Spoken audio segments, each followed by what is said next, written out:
Welcome to Potter Revisited, episode 86. I'm Tori. And I'm Shay. Today we are covering chapter 26 of Goblet of Fire, the second task. Or, as we like to call it, Gillyweed, high in moral fiber. So the second task is finally upon us, and Procrastination Harry, this is his karma. Yeah, this is sort of what he gets.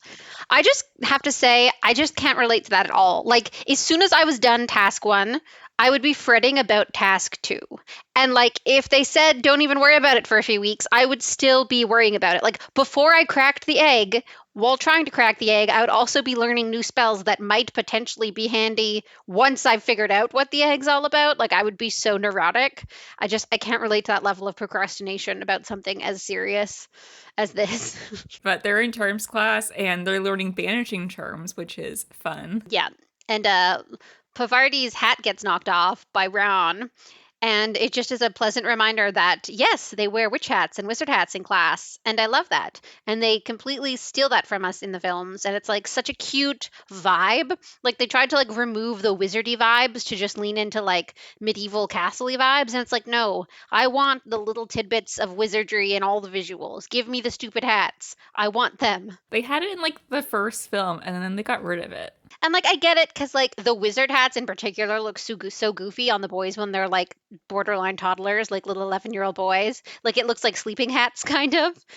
But it's still funny and cute and whimsical. And I'm like, I want more whimsy. I could say that like the hats also might have been hard to film with because they might have caused shadows and stuff. Yeah, and the kids were children. They were probably whacking each other with them. Like, yeah, they could have had like the professors wear hats. Like McGonagall usually wears hats in like some of like the feast scenes, but like shouldn't the professors could have worn hats like all the time? Or at least some of them. Like Snape doesn't strike me as a hat guy. Yeah, no. Like he could have a big dark hood or something. I would be on board for that. But like, I do miss like the kind of magical aspects of like the fact that like they are witches and wizards. Yeah, it's not just a posh boarding school. Like, it's a magic posh boarding school. Give us hats, damn it. But there's an image of Neville apparently learning the banishing charm. He keeps picking up things that aren't the pillows that they're practicing on, and he accidentally banishes Professor Flitwick at one point. Poor Flitwick. If anything, that should be a compliment, because like an example of Neville being good at magic, because Flitwick is clearly heavier than a pillow, and it's harder to do magic on sentient beings than on inanimate objects. So really, Neville's above the class. He's just excelling, exceeding expectations. Of course. This is also the best class to have conversations, as Harry says, because he's filling in Ron and Hermione about the conversations he had or overheard between Snape and Moody the other night. Right, at their pajama party in the hallway. Yes, and they're back on the train kind of why is Snape evil again? Because Ron's saying like, well, maybe Snape put your name in the Goblet of Fire, and it feels very flashback to the first book where they thought Snape was evil. Yeah. And Hermione's kind of over it because she's like, we thought he was evil, but turns out he was actually saving you. So, like, Dumbledore trusts him, obviously, and Ron doesn't really read into that too much. Hermione also brings up the fact that Crouch was there, and she's like, well, why was Crouch there if he's supposed to be ill? And yeah, she has a good point. Hermione specifically mentions that she thinks it's weird Crouch would be there looking around at night and going through offices and then skip showing up for like the Yule Ball, for example. And like, to be fair, if I were the real Crouch, I would also prioritize like checking the Hogwarts professors' offices for danger and things vastly over attending a high school dance, which frankly is as much torture or worse than the Cruciatus Curse. So I don't think the head of the ministry department not being at a high school dance means he won't do other things. I think it's more the fact that Crouch, she's what she's seen from him when he dismissed Winky is that he cares a lot about optics and how he's viewed. And I feel like it's a bad look for him to plan this whole tournament and then not go to these events, but just be creeping around Hogwarts in the middle of the night. If he cares so much about like how he appears. Yeah, that's fair. But it's also kind of a little foreshadowing, being like, well, why was Crouch there if he's not coming to the tournament anymore? But also, I as an adult would not be attending the high school dance. I wouldn't be doing it. Yeah. They'd have to drag me there. The Dementors would have to bring me. There's no way. And it's interesting because all Harry really says is that he just wants to know what Snape did to his first chance with Dumbledore. Yeah. And it reminds me of when he finds out what Snape did in Half-Blood Prince and how angry Harry gets. Yeah. I think it's really good that Harry doesn't know what Snape did with his first chance. Yeah. Because Harry trying to kill Snape in a fit of rage, having only his current spell repertoire would be really messy. And I think it would definitely compromise Snape's whole double agenting business. And Snape could very easily stop Harry from killing him. But I feel like there's two ways it could go. Either he would find Harry's attempts kind of funny, or he would be so riddled with guilt that he would borderline be providing Harry with tips on how best to kill him. Like, honestly, Mr. Potter, if the best you can do is a summoning charm, maybe you would be best suited by stabbing me with a dinner fork. You know? Something like that.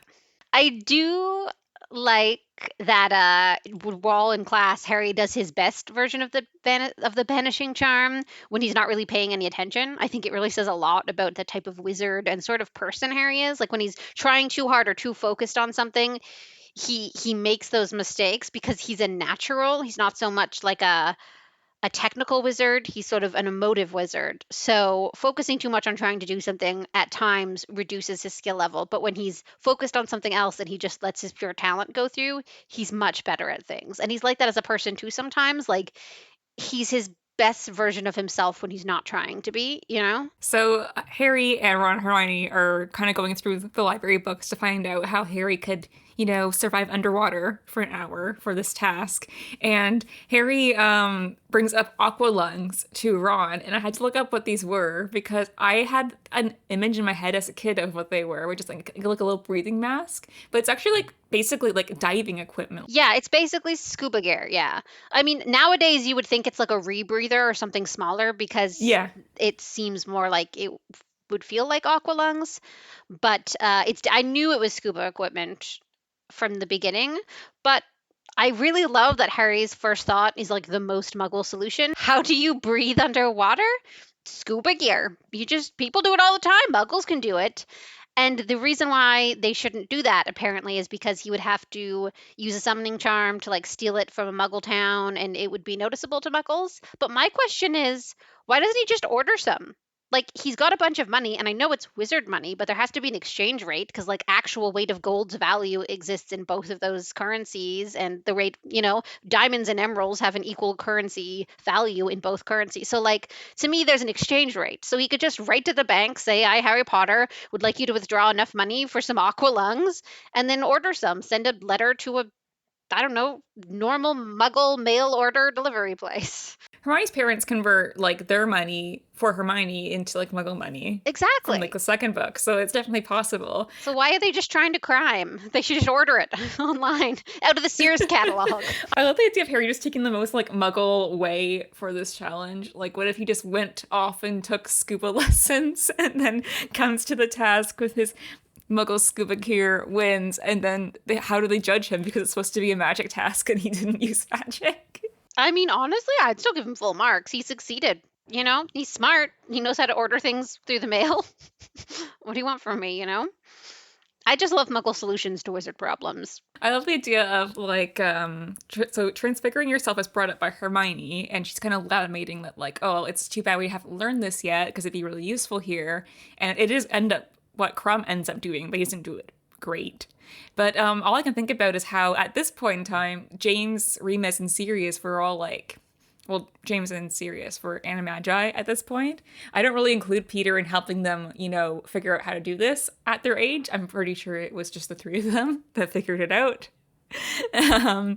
But it kind of shows how smart they all were, that they were able to do this in their fifth year when Hermione says they don't even learn about it till sixth year. I mean, definitely smart, but I would also say even more so motivated. Yeah, that's true. You know what I mean? Like, it wasn't just this would be a cool magic that would be handy to do. It's like, we need this to be supportive friends, to protect our friend. Like, there were so many levels of why they needed to be able to acquire that skill that, like, there was a lot of motivation behind it, Yeah, I feel like Sirius and James were also the kind of people that needed like a goal, because I think you see there's a lot of people that are really gifted that like they kind of like when you're always told like how gifted you are and everything, you kind of just like you start to I guess not care as much because the challenge isn't there, but because they had a goal in mind, it was like important, and they were able to actually use their gifts for good. It's a little bit like Fred and George, where like Fred and George are clearly very, very good at wizard magic, but they don't use it in class so much as to do their own stuff on the side.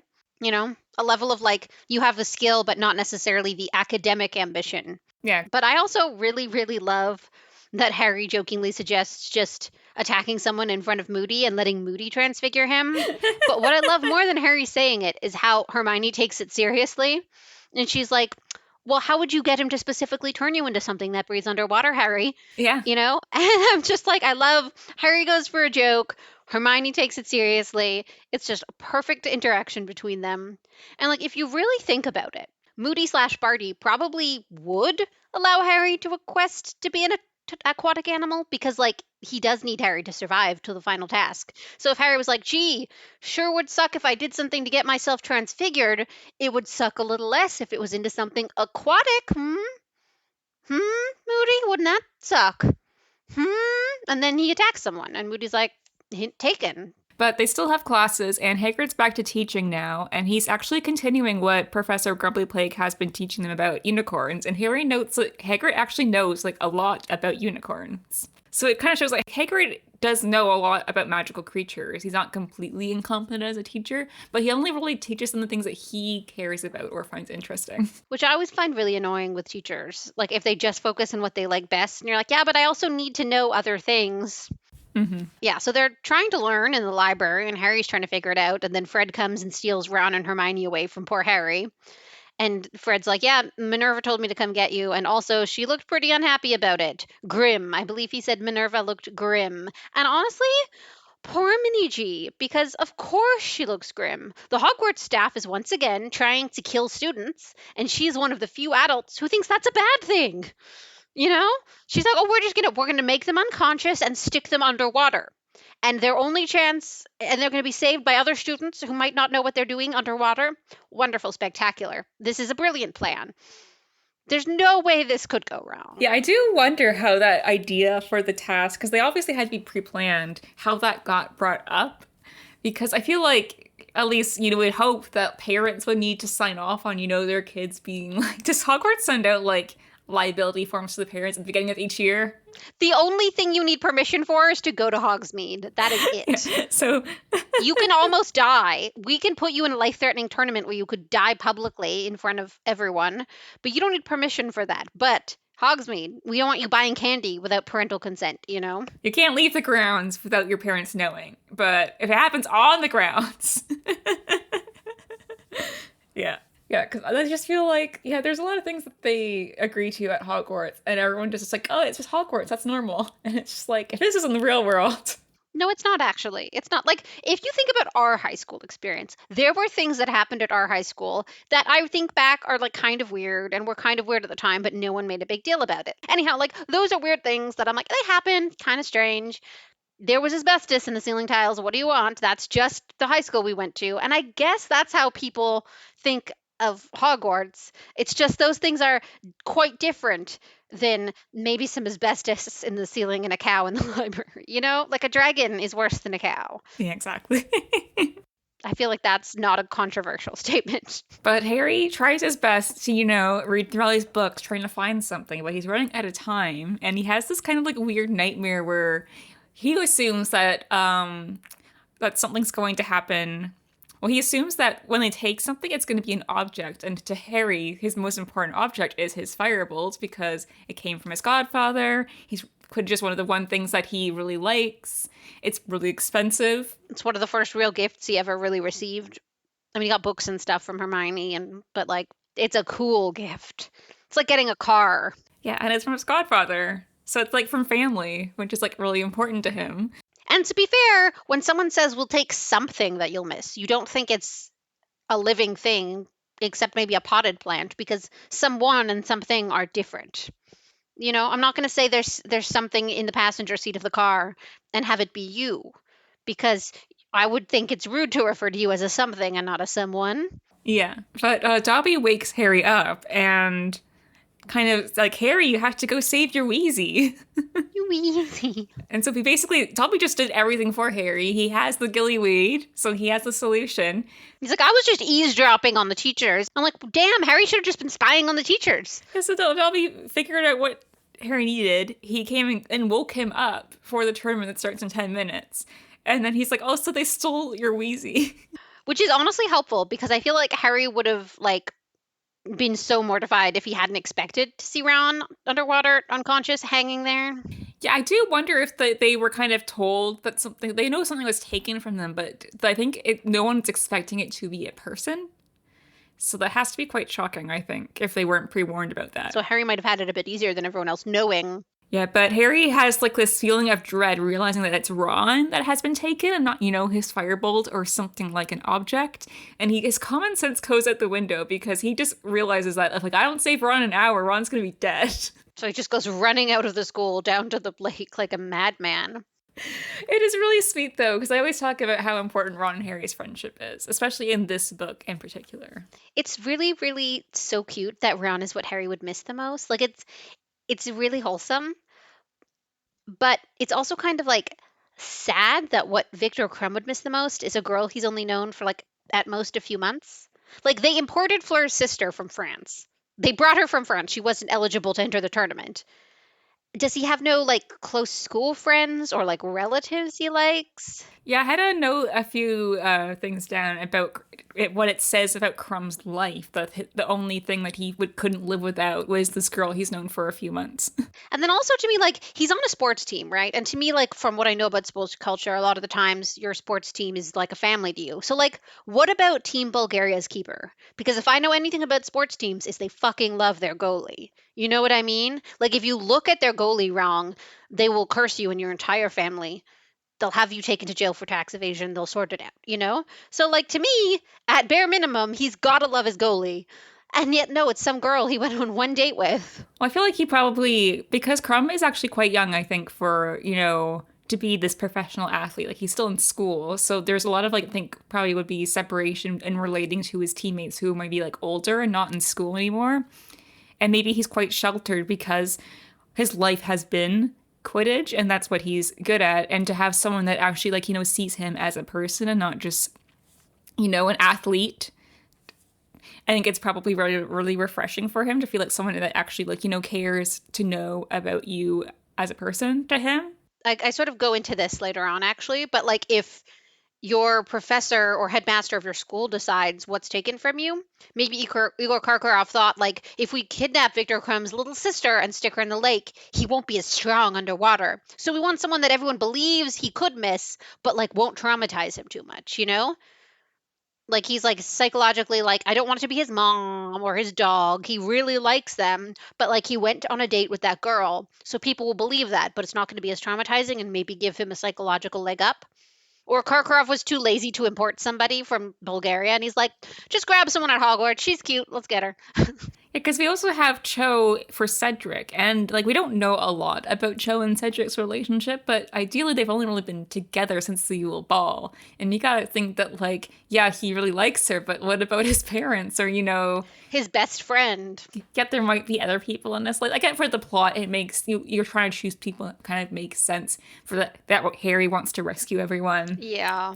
But I'm just if the broad thing is the thing you'll miss the most, I feel for most people that would probably be their parents or their family at this point. We have Fleur's sister here. So it just kind of feels weird that Victor Crumb, the thing he'll miss the most is this girl he met a few weeks ago. And Cedric is this girl he's just started dating. Yeah. I kind of wonder how they chose who each champion would miss most. Is it just the headmaster from each school sort of suggesting something, or do they use some sort of light legitimacy to actually figure out what they value the most? And if they do use some sort of magical form to discover, how would I explain to the entire school why the person that I would miss the most is my potions professor? How am I going to explain that one? Kind of outing yourself. Oh my god. What do you think they would take from you? My cat, my parents. Yeah. My first thought was my dog while writing this question out, and then I immediately had to leave the room and go hug my dog. But like, she is such a fluffy, fluffy girl. Like, it would not be hard to find her in the lake. I would just follow the trail of blonde fur balls, like tumbleweeds spinning through the lake, would be real quick. My Nimbus would be a bit harder because she's a black cat. I also think it's funny that like Harry's a bit late to show up, and obviously Cockroach disappointed because I guess he just thought Harry was gonna bail. And I'm like, once again, is that an option? Can Harry just not show up? Should that not be what he's doing then, as an underage wizard who didn't sign up for this? Yeah, I feel like that's not really an option. He's just wishful thinking. He's just like, I guess he didn't want to do it. He had a tummy ache or he was afraid. Oh well. Yeah, Percy's actually the one that kind of like calls out Harry for being late. But like, why is Percy there? Like, obviously he's filling in for Mr. Crouch. But I feel like this is like an international tournament, like a really big deal. So if Mr. Crouch couldn't go, why wouldn't they send someone else that's really senior in the ministry like Crouch? Because Percy's only like an assistant, like an entry-level assistant. Yeah, I think maybe the other people involved in the ministry have like actual important stuff to do, and this is basically ceremonial. So maybe some of the people want to like do important things, and like sitting there and judging a tournament for kids. I just don't know how they could trust Percy as like, he's really young, he's an assistant, like yeah, he's like really has a go-getter attitude, but like this is like basically like foreign relations at this point. Like, what if he says something wrong in front of the wrong like wizard, makes them look bad? Like, there's just a lot of writing on this that, and Percy obviously is really into it, but it's just like, realistically, no company is going to or like government's going to trust some like 19-year-old kid to be. We can't really be talking about what some government's going to trust people to do anymore in the current state of the world. I mean, he's a reasonably competent human being who has attended a school and done magic in his life. Therefore, he is more qualified than what some people would put forward to such a position. I do think Percy also really prioritizes like how he presents himself, and I think that's something that some of the people at the ministry probably noticed. And like, I don't think anyone wants to judge this particular task specifically because it's all underwater. Like, they're all sitting there for an hour watching occasional bubbles and being like, "What do you think's going on down there?" So like. I love the meme for that one from the movie where everyone's just like, so are they just like watching the lake? Like, they gotta set up like the Olympics where they have the camera underwater so you know what's happening. They've got people down there with GoPros. Colin Creevy with a GoPro. One on each tentacle of the giant squid. Just like, but yeah, I think that's kind of why nobody wanted to do it. It's a ceremonial position and no one can actually see what's happening. So they're like, just send the assistant. It's fine. Especially because I feel like there's probably a lot of actual work that Barty Crouch has to do that other people are filling in for while he's sick. So like, they are already picking up extra work. And I think it's better to have Percy sit at a table and judge a tournament with a Bulgarian who probably doesn't even know half of what Percy's saying, rather than having Percy writing like government mandates and sitting in on trials or whatever else it is that Crouch does, you know? Like, I think he's more qualified to do this, even though it's more public, than some of the actual more technical parts of his boss's job. But the task begins, and it's interesting. When Harry finally gets down to the lake, he's like, all right, let's go, let's do this. And he's just like in his robes. Okay. We've already learned that like can't really swim. And swimming is hard, you know, especially when you're new at it, but also in a fucking wizard's robe. Like, You're really way down. He's gonna die in that cloak. Realistically, not a good choice. Not a good choice. There's no way he doesn't have like a t-shirt and jeans under there. I always kind of forget. In the movie, they have them like wearing like I guess kind of like Olympic style like uniform costumes for each scene. Yeah, they're in like light surfing suits. Like, they also like dive into the lake, and there's that whole scene with Neville and Harry. But here they're just kind of like entering the lake from like the shore, and Harry's just it's actually kind of funny thinking like they had that scene with Neville and Harry, which is really funny. Matthew Lewis, so great. But I do like the idea of like just Harry wading into the water and he's just standing there chewing like this gum and nothing's happening. Yeah, looking like an idiot. Because I kind of forgot about that. And then I'm like, how long's Harry standing there chewing aggressively, just waiting for something to happen? Because Dobby doesn't even tell him what's going to happen. He's just like, you can breathe underwater with this. Yeah, he's like, good luck. Yeah. He doesn't. What if he's not supposed to eat it? He's supposed to like spread it on his neck and make the gills come through. Like he's not certain. I also kind of wonder if Harry had learned about the gillyweed on his own, like from a book. If Harry had learned about the gillyweed on his own from a book, would the rules permit him to ask for some? Like, it's not like he can pick up ingredients and stuff from the store. So, like, would he be allowed to go to a professor and say, I discovered how I will do this. I'm going to use gillyweed. Do you have some in your storeroom and can I use it? And if Snape is the only one who has it, I feel like Dumbledore would sort of bully him into letting Harry use it. So, like, but I wonder if that's allowed. Are you allowed to, like, if you've done all the mental work, ask someone who has the thing if you can use it? I don't know. I also, one of the things I love is that they made the mermaids kind of spooky. Like, they're not hot ladies in bikinis with tails. Yeah. They're, like, spooky and they're gray and their hair is scary and their faces are scary and they're aggressive. And I'm like, that's so fun. Like, it's nice when people take a spooky route for something. Also, probably one of my favorite little tidbits is that one of them has a pet Grindylow. Yeah, I was remembering that. I kind of forgot they have a whole village down there. I'm like, that is so cute. Like, they're just, like, you wonder, what would a mermaid have as a pet? Grindylow. Adorable. I bet they're friendly and they like belly rubs. It's very cute. I love that tidbit. But, like, I feel like we sort of, as a fandom, gloss over how impressive what Harry does under there really is. Yeah, he lets every opponent pass by him, and he waits to ensure that every hostage is rescued. Yes. And I feel like this is one of his most character-defining moments. He doesn't even think about winning. He isn't like, oh no, okay, now I'm not going to come in first because I'm letting Cedric go. Oh no, I'm not going to come in second because I'm letting Crumb go. He's just like, okay, where's the next person? Okay, where's the next person? Who's going to get her? Okay, I got to save Hermione. Okay, now I don't have to save Hermione, but who's going to save her? Like, it's not even like there's not even a part of his brain that's concerned with winning or coming in a good place or his performance or any of that. It's just like the thing in front of me is these people look like they're in danger, and that is the only priority. Yeah, this is a big part of Harry's character, which we see kind of come against him in the next book, where he has like this heroism where like saving people is a big deal for him. And he like, I think he kind of forgets that this is, you know, a school-wide tournament. And realistically, nothing bad's going to happen to the people involved because, you know, it's for, I mean, is it for fun? I don't know. But it's a school tournament. It's at school. No, Dumbledore's not going to let kids die. But Harry is the one that he hears the song and he takes it so seriously that when no one's there, he's just like, well, I can't let these people die just because their champions haven't come to rescue them on time. Yeah, and I'm always on board to call Harry out when he's being dumb, but honestly, to be fair, Dumbledore might have let them drown. I don't really have the most faith in Dumbledore's ability to prioritize the safety of students that aren't Harry Potter. Like, I'm not entirely certain that they're safe. I would also be concerned, regardless of knowing that teachers approved this and it's school sanctioned. I'd be like, yeah, but people could still die. Dumbledore doesn't care that much about any of these people, actually. So maybe we should think this one through, you know?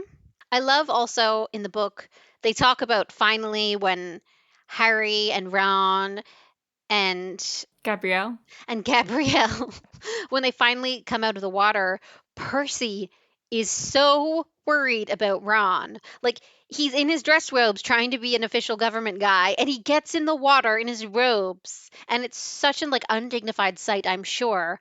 But he doesn't even think about that because he's just so worried about his brother. And, like, seeing how Percy always seems to prioritize his job, his career, and his appearance over these things. It's so nice to see him just like completely break that and be like, yes, I'm always going to put effort in towards these things, but in the moment, my family is so important to me, and I'm going to forget about looking good for my bosses and looking dignified and professional, and I'm going to be worried as hell about my brother. Yeah. I also love they come up to the water and Ron just is kind of just like, oh yeah. And then he's just like, Harry, you prat. You didn't take the song seriously, did you? Like, we could have won, Harry. I just wonder if it's Harry's age that kind of causes him to take it so seriously, or is it just Harry as a person? Because Harry's life has been like, you know, one dangerous task after another. He's had people die. And to him, like, what does he have to trust these mermaids? They say that they're going to take it if you don't come in an hour. it's theirs. You're not getting it back. Yep. I think Harry just like, he doesn't know what it feels like to win the Triwizard Tournament. It's not a priority, but he knows what it feels like to lose someone you love. And so that's always his primary motivator in any circumstance. Even if there's like a 1% chance you could lose someone you love in a situation, that's the only outcome he's accounting for, and that's the one he's worrying about. Because losing someone you love is infinitely worse to him than winning a million Triwizard Tournaments. So Once I get all sorted up, Fleur is actually like, I feel like she's presented better in the book than in the movie.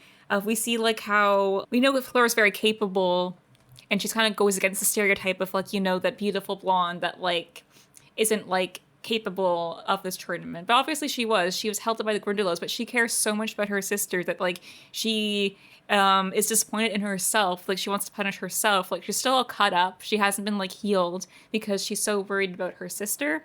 And she thanks Harry so much for saving her, even though, like, I think realistically she knows that, like, nothing would have happened to her sister. But the idea that, like, she couldn't get to her sister, that fact that someone else did go for her sister. it's the kind of thing you have nightmares about. Means a lot for her. And of course, Ron's out there. He's like, yeah, I totally helped. Please give me a kiss too. Me too, me too. I just always remember the way she says Grindylow in the movie, because every time I see it, I'm like, what the fuck did she just say? The Grindylow. For the longest time, I was like, is that what she calls her sister? I don't understand. It's just like the way she says it. I'm like, what? Yeah. Because like you don't get a lot of context in the film scene either. So it's just like, she's shocked, she's frantic, and Zigrindylow. And I'm like, what a weird name for a small French child. Like every time I'm just... Hermione also comes over, and she's so like happy that Harry's okay. She kind of like, she doesn't like kind of like out him as much as Ron did for for taking the song seriously, but she's just like, oh, Harry. And Crumb's kind of being like, hey, I saved you, come speak to me. But she's kind of ignoring him. And she's like, yeah, well, Harry would have saved me first. We also get the little tidbit that there was a water beetle in Hermione's hair, which Crumb kind of points out, but she's just like, whatever. Just a bug. There's a conversation going on because Harry's obviously now like, well, I was such an idiot, I'm gonna be in last place now. But he would have been in first. He got through all the like things placed between him and the end. He got past the Grindylows, he got by the mermaids, he found them, he found a sharp rock, he did all the things, and then he just stood there waiting. Yeah, because he's like, I can't leave everyone to die. So most of the judges think it's fair to take into consideration that Harry is a good person and a bit of a occasional idiot maybe, but he did the best. He didn't finish first, but he basically finished first. So they want to take that in consideration, and most people are okay with it, not so much Karkaroff. I do get it, because in Karkaroff's like thing, like he didn't complete the task in the set amount of time, but they're taking into account like his character. Yeah, and also Karkaroff's champion is the one that they move down a position. Like, they don't demote the first place winner, which is Cedric. They demote the second place winner to give Harry second place, and that's Crumb. So Karkaroff's mad, but also kind of justifiably. That means Hogwarts gets first and second place in this task, and I can see why that's annoying. I can see why that would be really frustrating. And like, coming back to this mermaid song, I think we're gonna have to move this point up somewhere because it doesn't make as much sense here. But back on the mermaid song, I mean, I do get the mermaids wanting it to rhyme, but I think it's a bit silly for them to dilute or maybe misrepresent the meaning of the song just to get the rhyming or tempo right. Like, they should have gotten Taylor Swift to write it or something, because like, they won't be getting any Grammys for this kidnapping children song. I'm just saying, It's definitely a lot more creepy. I think they only keep like the first few lines in the movie, but it's definitely a lot more murky and stuff. I feel like it also kind of represents how mermaids are, where it's very vague and kind of like easy to misinterpret, because I find that's kind of how we see the mermaids are. Where they kind of like to play games, they kind of tease Harry, they kind of laugh at his, like, desperation. Anyhow, I fixed the song. Your time's half gone, so tarry not. Subpar lyricism is needed for the plot. I fixed it.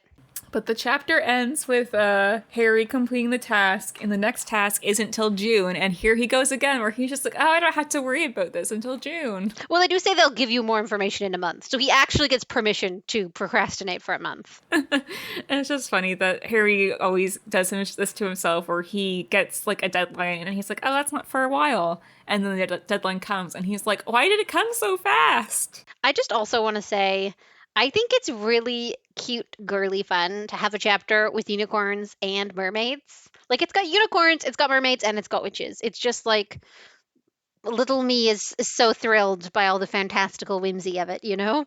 Did you have any other thoughts about this chapter before we wrap up? I just want you to explain to the viewers, listeners, the ears on the pod about this glorious artwork that I put in my notes. Oh gosh.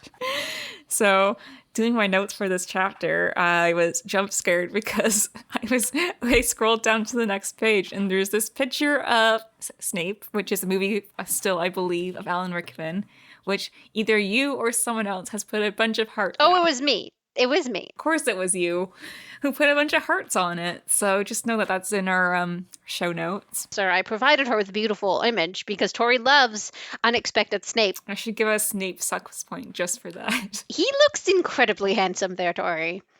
And I will take no notes. The one thing I really like about this chapter is how much it cements how important Ron is to Harry. And Harry actually, kind of legitimates on this with the fact that how hard he struggled when him and Ron weren't speaking to each other. Yeah. And that he kind of just got Ron back and he can't risk losing him. And so it just becomes so much more important to him. And it's just such a beautiful representation of Harry. Not only how important it is for him to save Ron, where he just drops everything and he's like, all right, I might die, let's go, time to save Ron. But also, he doesn't really know Fleur at all. And he's gonna die. He's we don't know that he was in risk of dying. But in that situation, you don't know how long Gillyweed lasts. You're underwater. There's a bunch of mermaids. And he's waiting for this kid. He doesn't know Gabrielle. And he's like, I'm going to stay down here and I'm going to wait and I'm going to make sure. And if no one shows up after I've wasted all my time, I'm going to take her because that's just Harry, And it's one of the best traits about him is just his need to save people and how everything else is second priority or not at all priority when the opportunity to save someone stands in front of him, Do you feel that this is kind of foreshadowing for what happens in Order of the Phoenix, that everyone's kind of aware, we are aware as readers that Harry, he always tries to save everyone. And it comes to the point where that's used against him in Order of the Phoenix. And that's why it kind of hurts so much because it's such an intricate part of his character. And that's the thing where it's when you have attributes like that, people can take advantage. I definitely think a big part of it, and I think it becomes worse later in the book when he realizes, later in the following books, when he realizes that his parents died because he was the chosen one. But even at this point already, I think subconsciously Harry feels like he let his parents die. You know what I mean? Because he hasn't had therapy and they died and he was there. And even though he was literally a baby, there's going to be a part of you that blames yourself. And Harry's never really had someone sit him down and talk to him about those feelings being normal, but it doesn't mean he did anything wrong. There's nothing he could have done and it's not his fault. And so I think there's a part of him that's always trying to make up for having let his parents die. He's like, I let my parents die. I can't let Ron die. I can't let this random blonde child die because I let my parents die. And he's constantly trying to make up for what he sees as something that was his fault, even though it absolutely is not, just because on a psychological, subconscious level, he has those feelings of guilt about that. And he's constantly trying to earn forgiveness for that. But the only person who could possibly blame him for that is himself. Yeah, exactly. What's a baby gonna do? Exactly. He was literally a baby. He could have thrown up on Voldemort, maybe. That would have been it wouldn't have done much, but he could have been remember that time? He couldn't have done anything. It is interesting to think that at this point in the series, Harry's saved so many people, but they've all been saved. But at the end of this book, he can't save Cedric. And so I think that's why it's so hard, because he wasn't able to save Cedric, who was completely innocent in all of this. And then when he goes to save Sirius later, he's like, well, Sirius is super important to him. So he's not going to risk Sirius's life, but it ends up being used against him. Yeah. Kind of a real loss of innocence there. Yeah. Harry needs therapy, and not in the same way I say some people really need therapy in this book. I mean, Harry needs it in a good, not in a he's got a lot of issues way, but in he deserves someone to help him understand and get over his feelings of guilt. and his desire to like make up for mistakes he never made, you know? Harry deserves that. He needs that in his life. Justice for Harry, therapy for Harry. That's it for us for now. We'll be back to read chapter 27, Padfoot Returns. And yeah, if you liked this episode, give us a review on Spotify or Apple Podcasts. You can also leave a comment on Spotify as well. You can leave any notes on our social media pages at Potter Revisited. Email us at potterrevisitedpodcast@gmail.com. And we'll see you next time. Bye.